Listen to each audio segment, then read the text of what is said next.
Hello बच्चों, economics में हम अपना नेशनल इनकम का चैप्टर कर रहे थे। नेशनल इनकम में हम मेथड ऑफ नेशनल इनकम कर रहे थे, जिसमें से हमने इनकम मेथड और एक्सपेंडिचर मेथड कर लिया था। आज हमें करना है वैल्यू एडिड मेथड। आपके पास ये पीडीएफ अवेलेबल है। सबसे पहले एक बार लास्ट पेज पे आ जाइए। वैल्यू एडिड मेथड में आप अपना इस फॉर्मूले को ध्यान से देखिए। आपने क्या किया था, जब आप इनकम मेथड यूज़ कर रहे थे तो आपका एनडीपीएट में एमपी निकल रहा था, डोमेस्टिक इनकम। एक्सपेंडिचर मेथड से आपका क्या आया था, सभी एक्सपेंडिचर को ऐड करके जीडीपी एट एमपी। यहाँ पे अगर आप ध्यान से देखें, फर्स्ट फॉर्मूला आपका है जीवीए एट एमपी और जीडीपी एट एमपी। दोनों एक ही चीज़ हैं। जीवीए का मतलब होता है ग्रोस वैल्यू एडिड और जीडीपी का मतलब होता है ग्रोस डोमेस्टिक प्रोडक्ट। जीवीए होता है gross value added market price. Gross value added का मतलब है कि आपके 3 सेक्टर होते हैं, प्राइमरी, सेकेंडरी, टेरिशरी। अगर मैं तीनों सेक्टर के वैल्यू एडिड को ऐड कर दूं तो वो जीडीपी बन जाता है। तो टोटल जो जीवीए होता है वो जीडीपी के ही इक्वल होता है। तो वैल्यू एडिड मेथड से जो आप कैलकुलेट करेंगे, आप उसको जीवीए भी कह सकते हैं, gross value added by market price, या फिर आप जीडीपी एट मार्केट प्राइस भी कह सकते हैं। अब ये जीडीपी एट मार्केट प्राइस निकलेगा कैसे, तो इसका फॉर्मूला देखिए, जो आपका मेन फॉर्मूला है वैल्यू एडिड का। आपका फॉर्मूला है gross value of output minus intermediate consumption. आपका जीडीपी यहाँ पे, क्योंकि देखो जीडीपी आ जाएगा तो आप नेशनल इनकम ईजिली निकाल सकते हो ना। तो जीडीपी निकालने का आपका फॉर्मूला क्या है, gross value of output minus intermediate consumption. अब आपको डीपली समझना होगा कि ग्रोस वैल्यू ऑफ आउटपुट कैसे निकलेगा। ग्रोस वैल्यू ऑफ आउटपुट निकलता है आपकी सेल्स और चेंज इन स्टॉक को प्लस करके। किसको प्लस करके, सेल्स और चेंज इन स्टॉक को प्लस करके। अभी मैं ये आपको डीपली समझाऊंगी कि सेल्स में आपको क्या क्या लेना है।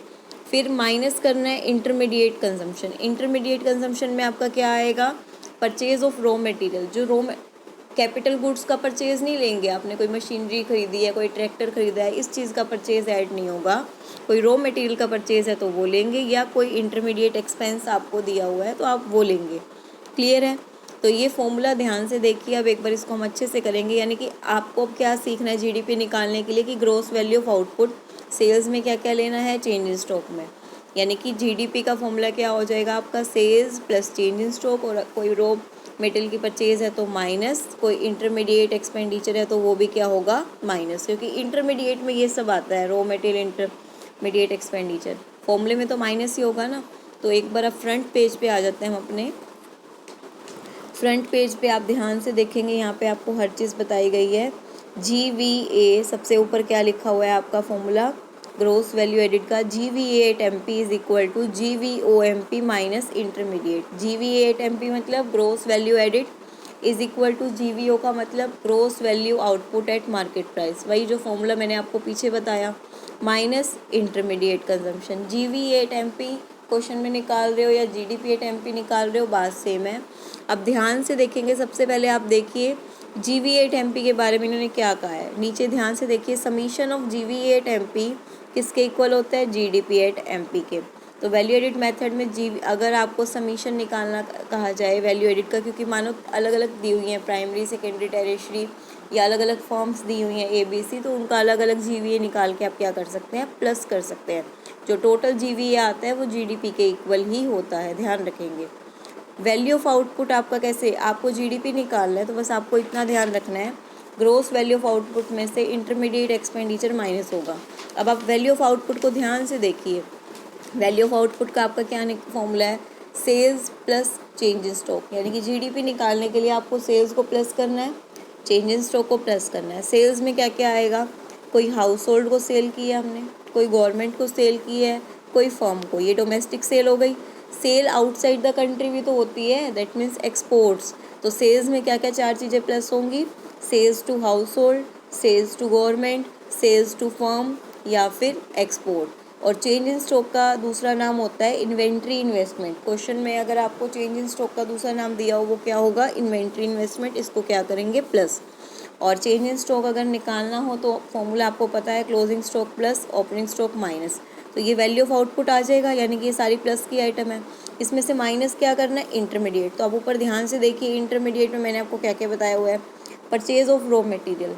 रॉ मटेरियल तो हम कहीं से भी खरीद सकते हैं सेम सेल्स की तरह, चाहे वो हाउस होल्ड हो, गवर्नमेंट हो, फर्म हो या फिर इम्पोर्ट यानी कि बाहर की कंट्री से भी तो खरीद सकते हैं ना। तो आपका अगर देखा जाए तो फॉर्मूला, और मैंने ये लाइन आपके लिए स्पेशली लिखी हुई है कि कैपिटल गुड्स की परचेज को आपको इसमें इंक्लूड नहीं करना, सिर्फ इंटरमीडिएट की ही आपको लेनी है। तो देखा जाए तो आपका फॉर्मूला नीचे जो लिखा हुआ है GDP at MP is equal to value of output minus intermediate. तो अगर इस फॉर्मूले को हम थोड़ा सा क्लासीफाई करें तो वो क्या बन जाएगा, GDP at MP is equal to sales plus change in stock minus purchase of raw material minus purchase of raw material and intermediate consumption. और सेल्स में आपको पता है एक्सपोर्ट्स इंक्लूड होगी और परचेज में इंपोर्ट्स, यानी कि एक्सपोर्ट प्लस होगा और इंपोर्ट माइनस होगा, ये ध्यान रखना।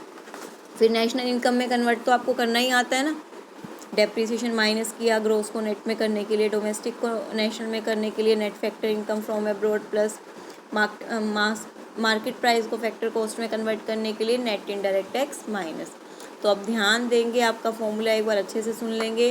GDP एट MP का फॉर्मूला अगर मैं क्लासीफाई करके बोलूँ तो वो क्या है, sales plus change in stock minus intermediate consumption. अब इसको और क्लासीफाई करूँ तो नोटबुक पे साथ साथ लिख रहे हो तो sales to household, sales to government, sales to firm, export, ये सारी चीज़ें plus change in stock plus minus purchase from household, purchase from government, purchase from firm, import, intermediate expenditure, ये सब माइनस।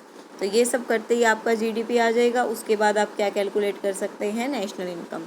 एक बार हम इसके numerical आपकी book में जो दिए हुए हैं वो करते हैं, ध्यान से देखेंगे।